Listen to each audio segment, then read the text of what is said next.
இன்னைக்கு இந்த டிஜிட்டல் உலகத்தில் திருவள்ளுவர் இருந்திருந்தாருன்னா இந்த தீய சக்தியை பற்றி என்ன திருக்குறள் எழுதியிருப்பாரு? ஒரு கற்பனையா, அநீதி, அராஜகம், தில்லுமுள்ளு இவையெல்லாம் திமுக முதற்றே உலகு.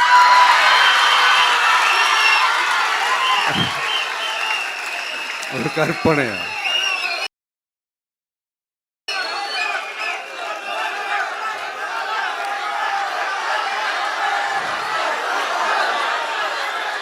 அநீதி, அராஜகம், தில்லுமுள்ளு இவையெல்லாம் திமுக முதற்றே உலகு.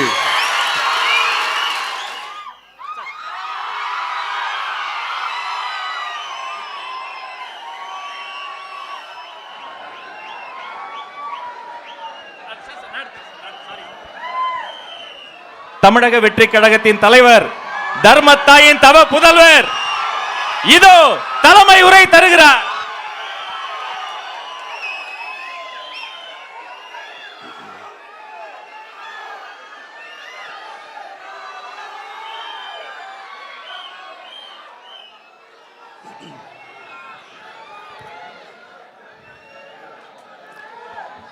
நம்ம கட்சியினுடைய 2வது ஆண்டு விழா, அதாவது 3rd இயரோட தொடக்க விழா. இன்னைக்கு தமிழ்நாட்டில் ஒரு மிகப்பெரிய ஒரு கட்சியாக நம்ம வளர்ந்து இருக்கிறோம் அப்படின்னா அது உங்களால் தான். ப்ளஸ் நம்மளை நேசிக்கிற கோடிக்கணக்கான மக்களும் தான் அதுக்கு ஒரு மிக முக்கிய ஒரு காரணம். நீங்கள் தான் என்னுடைய ஒரு மிகப்பெரிய ஒரு பலம். உங்களை நம்பி தான் நானும் நம்ம கட்சியும் இருக்கிறோம். இதை நான் சொல்லி தான் உங்களுக்கு தெரியணும்னு அவசியம் இல்லை, இது உங்கள் எல்லாருக்குமே நல்லா தெரியும். அதனால் இன்றைக்கி உங்கள் எல்லாருக்கும், நம்ம கட்சியில் இருக்கிற தோழர்களுக்கும் தொண்டர்களுக்கும், இந்த கட்சியினுடைய ஒரு தலைமை தொண்டனான என்னுடைய வாழ்த்துக்களும் நன்றிகளும்.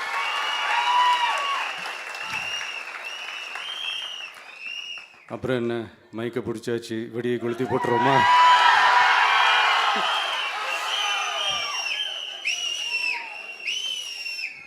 (1977) ஜூன் மாதம்னு நினைக்கிறேன், ஜூன் மாதத்தில் புரட்சி தலைவர் எம்ஜிஆர் அவர்கள் ரேடியோவில் ஒரு பேட்டி ஒன்று கொடுத்தாங்க. அதில் பேசும்போது சொன்னாங்க, பேரறிஞர் அண்ணா அவர்கள் இருந்த இடத்தில் இப்படிப்பட்டவர்களும் அமர்கின்ற ஒரு நிலைமை ஏற்பட்டுச்சேன்னு எண்ணி எண்ணி கண்ணீர் வடித்தேன். அன்னைக்கு அந்த கண்ணீரை துடைக்க ஆரம்பித்த இயக்கம் தான் அண்ணா திராவிட முன்னேற்ற கழகம்னு சொன்னார். அதே மாதிரி 2017க்கு அப்புறம் 2021க்கு அப்புறம் தமிழ்நாட்டுடைய நிலைமையை பற்றி யோசித்து பார்த்த நம்ம தமிழக மக்கள், காமராஜர் அவர்கள் இருந்த இடத்தில், அண்ணா அவர்கள் இருந்த இடத்தில், எம்ஜிஆர் அவர்கள் இருந்த இடத்தில் இப்படிப்பட்டவர்களும் அமர்கின்ற ஒரு நிலைமை ஏற்பட்டுருச்சேன்னு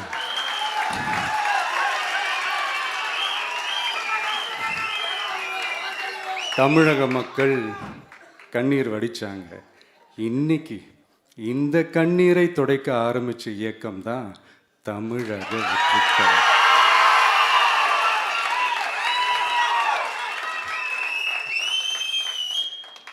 இப்படியெல்லாம் நம்ம பேசுறதுனால கண்டிப்பாக சில பேர் கொந்தளிப்பாங்க.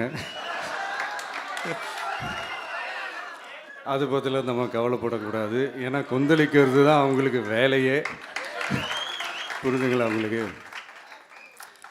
ஏன்னா எம்ஜிஆர் அவர்கள் கட்சி ஆரம்பித்தப்போ, ஏன் அவர் ஜெயிச்சதுக்கப்புறம் கூட சட்டசபையில் கூட ஏதோ ஒரு நடிகர் கட்சி வந்திருக்குதான், ஏதோ ஒரு புதிய கட்சி வந்திருக்குது, புரட்சி தலைவர்னு ஒருத்தர் வந்து, இப்படியெல்லாம் கேலியும் கிண்டலுமா. அதனால் யார் அரசியலுக்கு வந்தாலும் இப்படி கொந்தளிக்கிறது தான் அவங்களுடைய வேலையே. அப்படி தான் நாம் அரசியலுக்கு வந்ததுக்கப்புறம் கூட இந்த விஜய்க்கு என்ன அனுபவம் இருக்குது, எம்ஜிஆர் அவர்களுக்கு எவ்வளோ அனுபவம் இருக்குது தெரியுமா? 52லேருந்து 72 வரைக்கும் அந்த 20 இயர்ஸ் திமுகவில் இருந்த ஒரு அரசியல் அனுபவம் எவ்வளோ இருக்குது தெரியுமா? விஜய்க்கு என்ன பெரிய அனுபவம் இருக்குதுன்னு கேட்டால் அதே வாய் தான் அன்னைக்கு எம்ஜிஆர் அவர்களை பார்த்து அன்னைக்கு எம்ஜிஆர் அவர்களை பார்த்து அரசியல் அரிச்சுவடி தெரியாதவர், கவர்ச்சியை மட்டுமே நம்பி இருக்கிறவர், அட்டை வாய் விளம்பர வள்ளல், இவருக்கு கேள்வி மட்டும்தான் கேட்க தெரியும், பதில் சொல்ல தெரியாது, நிருபர்களை சந்திக்க மாட்டார், டெல்லியை பகச்சிக்க மாட்டார், மேலே இருந்து அவருக்கு அவ்வளோ ப்ரெஷர் இருக்குது, அப்படி இப்படின்னு சொன்னதும் அதே வாய் தான். அதனால் எம்ஜிஆர் அவர்களை மட்டும் இல்லை, அவருடைய தொண்டர்களை கூட விட்டு வைக்கல. அது என்னது, இந்த பளபளப்பு ஜொலி ஜொலிப்பை பார்த்தா பல்லிழிப்பவங்க, இப்படியெல்லாம் கிண்டலும் கேலியுமா, இது எல்லாம் மக்கள் ஒரு மாதிரி சைலண்ட்டாக வாட்ச் பண்ணிக்கிட்டு என்ன பண்ணாங்கன்றது உங்களுக்கே நல்லா தெரியும். அவர் ஜெயிச்சதுக்கப்புறம் இந்த அரசியலில் பழந்துன்னு கொட்டை போட்ட அனுபவிச்சாலையும் இருப்பாங்கன்னு சொல்லுவாங்கல்ல, அவங்க எல்லாருக்குமே அந்த கோட்டைன்றது ஒரு பகல் கனவாகவே மாறிடுச்சுன்னா பார்த்துக்கோங்க. 77 மாதிரியே இப்போவும் அந்த பழைய தேஞ்சி போன, துருபிடிச்சி போன, நஞ்சு போன அதே அந்த பழைய வெப்பனையும் இப்போவும் கையில் எடுக்கிறாங்க. அதனால் மை டியர் ஜென்டில்மேன், டெக்னாலஜிலாம் வளர்ந்து வேற எங்கேயோ போயிட்டுருக்கு, அட்லீஸ்ட் உங்கள் டெக்னிக்கையாவது கொஞ்சம் மாற்றுங்க பாஸ்.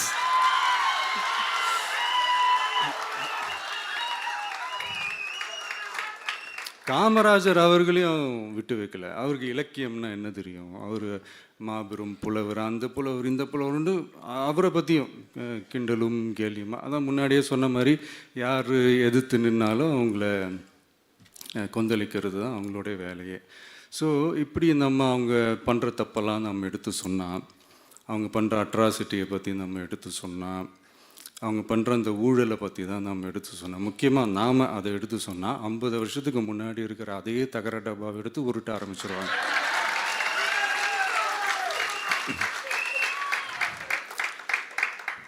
பவள விழா பாப்பாவுக்கு வேற என்ன தெரியும்?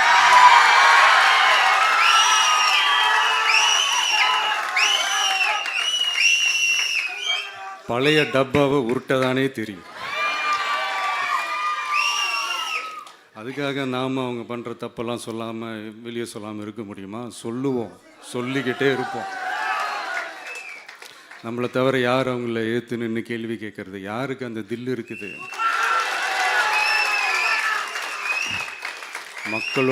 மக்களோட ஒரே பிரதிநிதி நாம் மட்டும்தான்.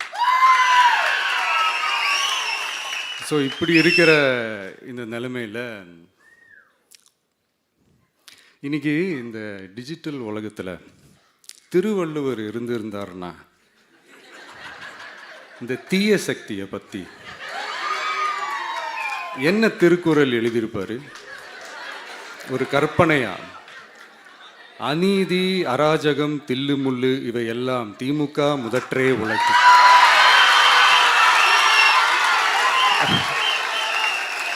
ஒரு கற்பனையா?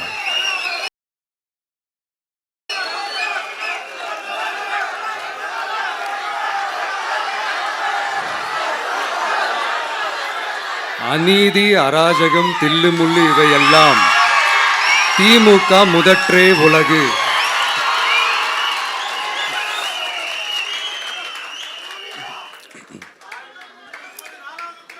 அடுத்து இந்த என்னப்பா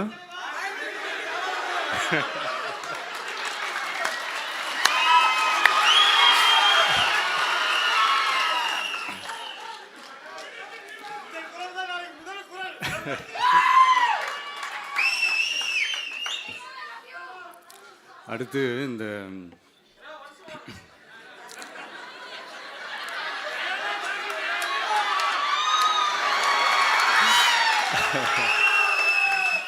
சொல்லிட்டேன், 2 வாட்டி சொல்லிட்டேன். அநீதி, அராஜகம், தில்லுமுள்ளு இவையெல்லாம் திமுக முதற்றே உலகு.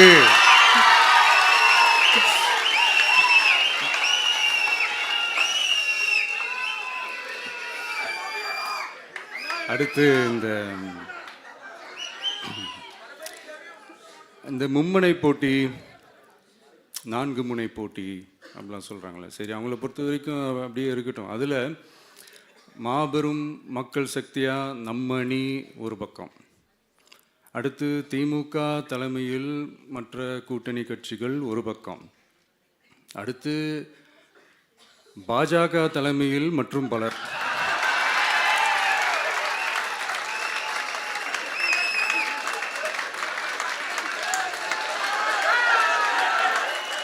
என்னப்பா சிரிக்கிறீங்க? உண்மையை தானேப்பா சொன்னேன்.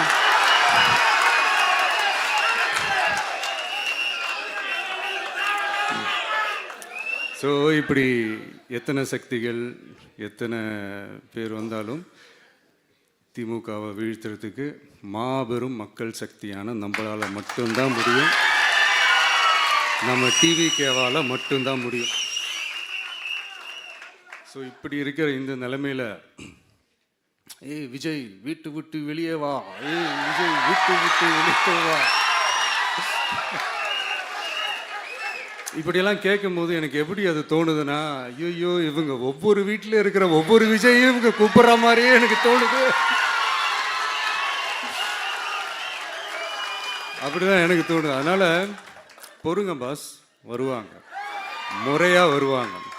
ஓட்டு போடுற அன்னைக்கு ஓட்டர் ஐடியை கையில் எடுத்துக்கிட்டு ஒவ்வொரு வீட்டில் இருக்கிற ஒவ்வொரு விஜயும்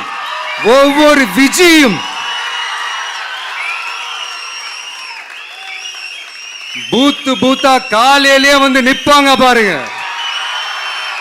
அன்னைக்கு தெரியும் பாருங்க, ஏண்டா இந்த விஜய கூப்பிட்டோம்னு.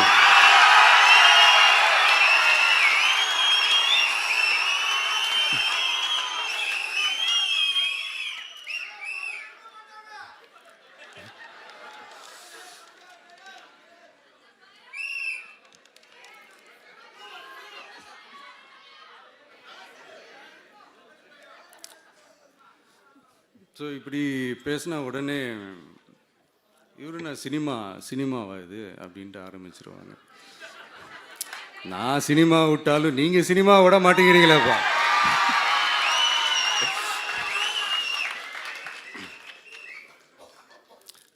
அப்புறம் இன்னொரு ரீசெண்டாக அந்த ஒரு விஷயம் போயிட்டுருக்குல்ல, இந்த கருத்து கணிப்பு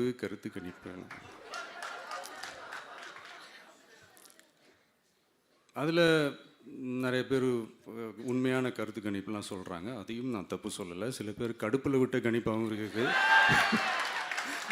அதையும் நான் தப்பு சொல்லலை.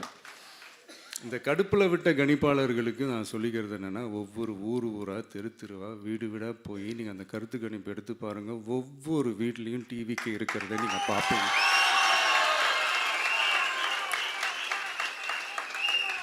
அப்படி சப்போஸ் உங்களுக்கு அது ஷாக்கிங்காக இருந்துச்சுன்னா ரப்பர் வச்சு எல்லாத்தையும் அழிச்சிட்டு மறுபடியும் முதல்லேருந்து எடுத்து பாருங்கள், அதே ரிசல்ட் தான் வரும்.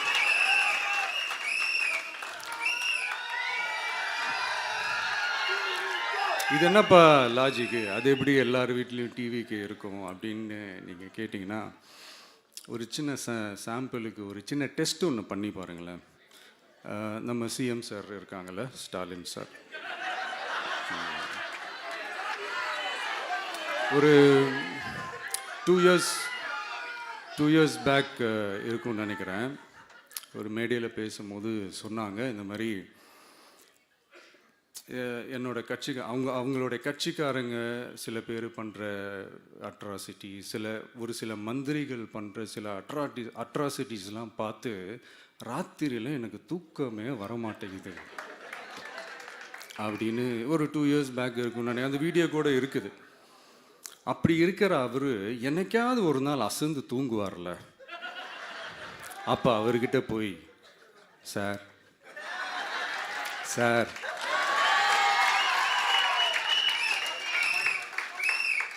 எந்த சின்னத்துக்கு சார் ஓட்டு போடுவீங்க அப்படின்னு கேட்டு பாருங்க. விசில் சின்னத்துக்கு தான்.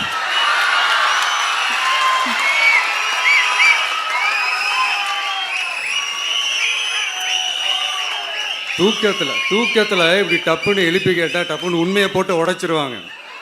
அதுக்கு சொன்ன அப்படி இருக்கிற இந்த நிலைமையில் டிவிக்கே வந்து சிட்டியில் தான் இருக்குது, டவுனில் தான் இருக்குது, வில்லேஜ் சைட்லலாம் இல்லை அப்படின்னு சொல்கிறவங்களுக்கு இந்த மாதிரி சில டெஸ்ட் எல்லாம் பண்ணி பாருங்க, தெரியும்.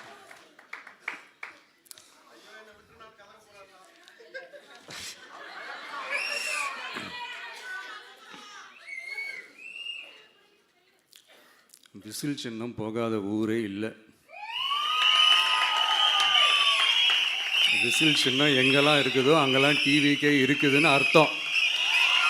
என்னுடைய அம்மா, அக்கா, தங்கைகள், அண்ணன், தம்பிகள் டிவிக்கேக்கு ஓட்டு போடுறத யாராலையும் தடுக்க முடியாது.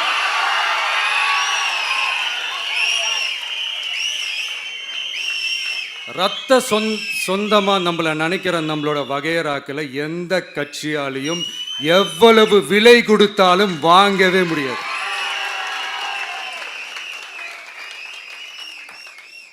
நான் ஓவர் கான்ஃபிடென்ஸில் பேசுகிறேன் அப்படின்லாம் நினைக்காதீங்க. இதுதான் கள நிலவரம், கள யதார்த்தமும் இதுதான். தீய சக்தியை வீழ்த்துறதுக்கு தூய சக்தியான நம்மளால் மட்டும்தான் முடியும். இந்த 2026 சட்டமன்ற தேர்தலில் டிவிக்கே தான் மக்களோட ஒரே ஆப்ஷன். Otherwise no diversion.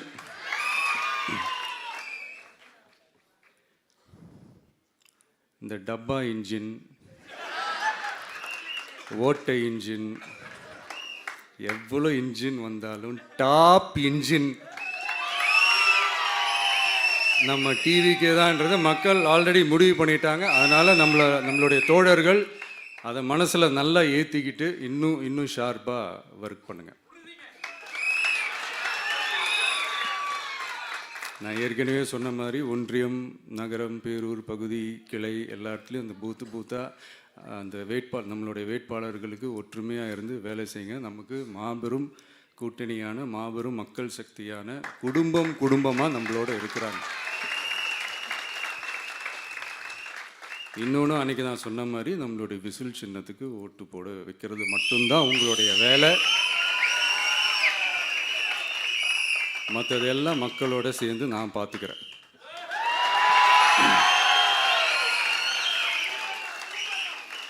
தமிழ்நாட்டோட அரசியலில் தி விசில் ப்ளோயர் இஸ் டிவிகே.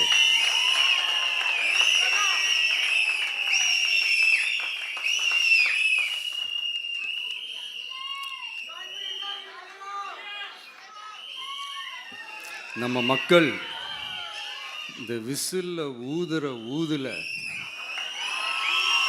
இந்த தீய சக்தியும் இந்த ஊழல் சக்தியும் தெரிச்சு ஓடணும். எப்படி தெரிச்சு ஓடணும்? அன்னைக்கு சென்ட் ஜார்ஜ் கோட்டையில் டிவிக்கு ஆளும் கட்சியா எழும்.